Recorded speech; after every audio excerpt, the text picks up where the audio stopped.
जय श्री कृष्ण, राधे राधे। भाद्रपद मास भगवान श्री विष्णु को समर्पित है।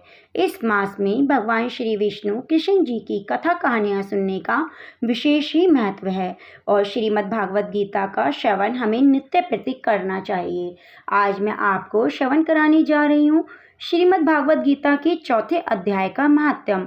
आप इस महात्म्य को पूरी श्रद्धा के साथ और प्रसन्नचित मन से अंत तक जरूर श्रवण कीजिएगा। आइए भगवान श्री कृष्ण का ध्यान करते हुए श्रवण करते हैं श्रीमद् भागवत गीता का महात्म्य। श्री भगवान कहते हैं, हे प्रिय, अब मैं चौथे अध्याय का महात्म्य बतलाता हूँ। सुनो, भागीरथी के तट पर बनारसी नाम की एक पुरी है, जहाँ विश्वनाथ जी के मंदिर में भरत नाम के एक योगनिष्ठ महात्मा रहते थे, जो प्रतिदिन आत्मचिंतन में तत्पर हो आदर पूर्वक गीता के चौथे अध्याय का पाठ किया करते थे। उसके अभ्यास से उनका अंतःकरण निर्मल हो गया था।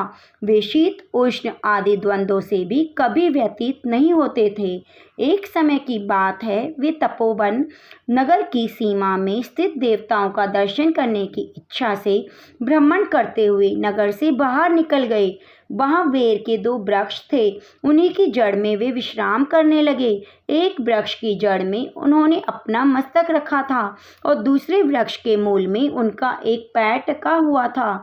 थोड़ी देर बाद जब वे तपस्वी चले गए, तब वे दोनों वृक्ष 5-6 दिनों में सूख गए।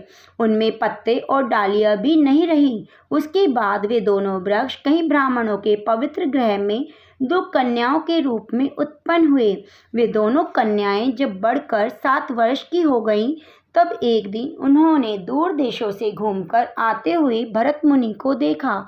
उन्होंने देखते ही वे उन दोनों के चरणों में गिर पड़ी और मीठी वाणी में बोली, हे मुने, आपकी ही कृपा से हम दोनों का उद्धार हुआ है। हमने बेर की योनि त्याग कर मानव शरीर प्राप्त किया। उनके इस प्रकार कहने पर मुनि को बड़ा विस्मय हुआ। उन्होंने पूछा, पुत्रियों, मैंने कब और किस साधन से तुम्हें मुक्त किया? साथ ही यह भी बताओ कि तुम्हारे बेर के वृक्ष होने में क्या कारण था, क्योंकि इस विषय में मुझे कुछ भी ज्ञात नहीं। तब वे कन्याएं पहले उन्हें अपने बेर हो जाने का कारण बतलाती हुई बोली, मुने, गोदावरी नदी के तट पर छिन्नपाप नाम का एक उत्तम तीर्थ है, जो मनुष्यों को पुण्य प्रदान करने वाला है। वे पावनता की चरम सीमा पर पहुंचा हुआ है। उस तीर्थ में सत्यतपा नामक एक तपस्वी बड़ी कठोर तपस्या कर रहे थे।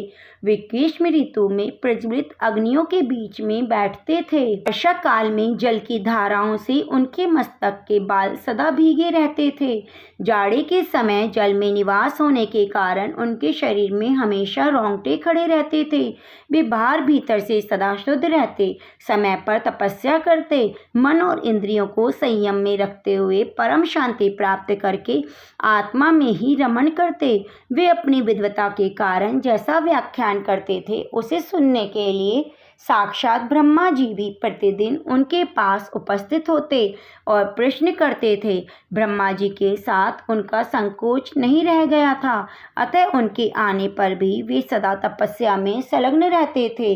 परमात्मा के ध्यान में निरंतर संलग्न रहने के कारण उनकी तपस्या सदा बढ़ती रहती थी। सत्य तपा को जीवन उन्मुक्त के समान मानकर इंद्र को अपने समृद्धशाली पद के संबंध में कुछ भय हुआ।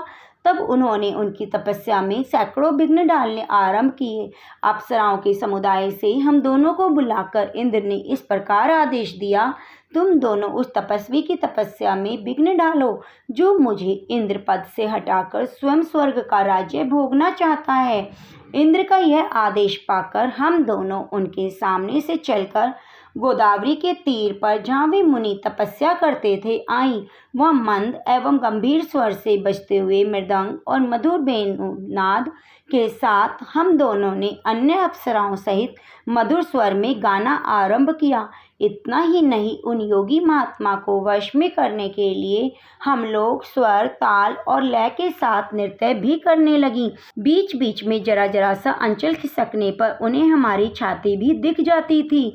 उन दोनों की उन्मत्त गति काम भाव का उत्पन्न करने वाली थी, किंतु उसने उन निर्विकार चित्त वाले महात्मा के मन में क्रोध का संचार कर दिया तब उन्होंने हाथ से जल छोड़कर हमें क्रोधपूर्वक शाप दिया, अरे तुम दोनों गंगा जी के तट पर बेर के वृक्ष हो जाओ। यह सुनकर हम लोगों ने बड़ी विनय के साथ कहा, महात्मा हम दोनों पराधीन थी, अतः हमारे द्वारा जो दुष्कर्म हुआ है उसे आप क्षमा करो। यूं कहकर हमें मुनि को प्रसन्न कर लिया। तब उन पवित्र चित्त वाले मुनि ने हमें शापोद्धार की अवधि निश्चित करते हुए कहा, भरत मुनि के आने तक तुम यह शाप लागू होगा, उसके बाद तुम लोगों का मृत्युलोक में जन्म होगा और पूर्व जन्म की स्मृति बनी रहेगी। हे मुनि, जिस समय हम दोनों बेर वृक्ष के रूप में खड़ी थी उस समय आपने हमारे समीप आकर गीता के 4थे अध्याय का जप करते हुए हमारा उद्धार किया, अतः हम आपको प्रणाम करती हैं। और आपने केवल शाप से ही नहीं, इस भयानक शरीर से भी गीता के 4th अध्याय के पाठ के द्वारा हमें मुक्त कर दिया। श्री भगवान कहते हैं, उन दोनों के इस प्रकार कहने पर मुनि बहुत ही प्रसन्न हुए और उनसे पूजित हो विदा लेकर जैसे आए थे वैसे ही चले गए। वे कन्याएं भी बड़े आदर के साथ प्रतिदिन गीता के 4th अध्याय का पाठ करने लगी, जिससे उनका उद्धार हो गया। बोलो कृष्ण भगवान की जय।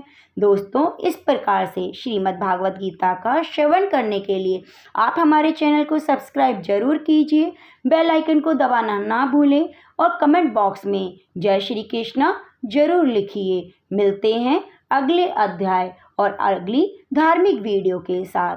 धन्यवाद।